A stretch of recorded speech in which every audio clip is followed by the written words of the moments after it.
On n'a aucune certitude sur son état physique. On ne sait pas s'il est vivant ou mort. Et au fur et à mesure de notre progression, lorsque nous n'avons aucune réaction, on finit même par avoir l'intime conviction qu'il s'est probablement donné la mort. Au moment où nous arrivons aux abords de la salle de bain, on opère une brèche pour pouvoir passer du gaz lacrymogène. Et c'est à ce moment-là qu'il va révéler sa présence en ouvrant le feu à travers la cloison. Il jaillit de sa cache en nous donnant véritablement l'assaut.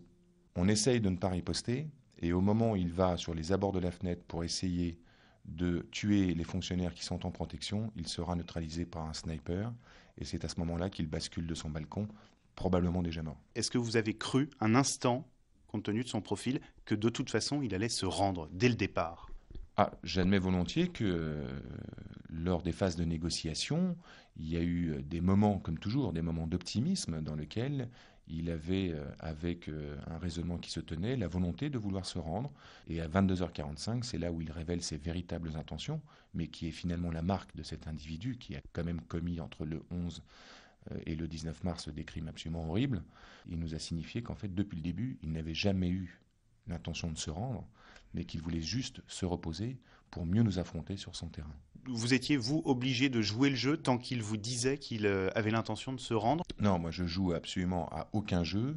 Franchement, si j'avais pu passer 20, 40, 50 heures, 60 heures à négocier avec lui, je l'aurais fait volontiers pourvu que nous puissions l'appréhender en vie. Si ma mission, ça avait été de pouvoir neutraliser mort ou vif Mohamed Merah, le mercredi soir à 3h30, ça aurait été réglé. Et ça aurait été réglé en toute sécurité pour mes personnels, parce qu'avec les armes de tout calibre que nous avons, on n'aurait même pas eu la nécessité de rentrer dans l'appartement. Le gaz, il n'y avait pas moyen de le diffuser sans entrer dans l'appartement, de le diffuser autrement, et peut-être un autre gaz ? Non, vous croyez bien qu'on a réfléchi à toutes les options. C'était cette option qui a été retenue parce qu'il y avait pour tout un tas de raisons techniques, impossibilité d'administrer les gaz de par l'extérieur. Il fallait rentrer dans l'appartement, il avait choisi l'endroit où il se terrait à dessein, puisque c'était le plus confiné de tout l'appartement.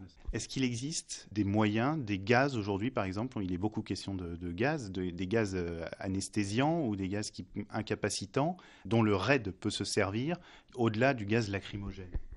Alors moi je n'ai pas à disposition ces gaz, je rappelle qu'on en maîtrise mal ou peu les effets.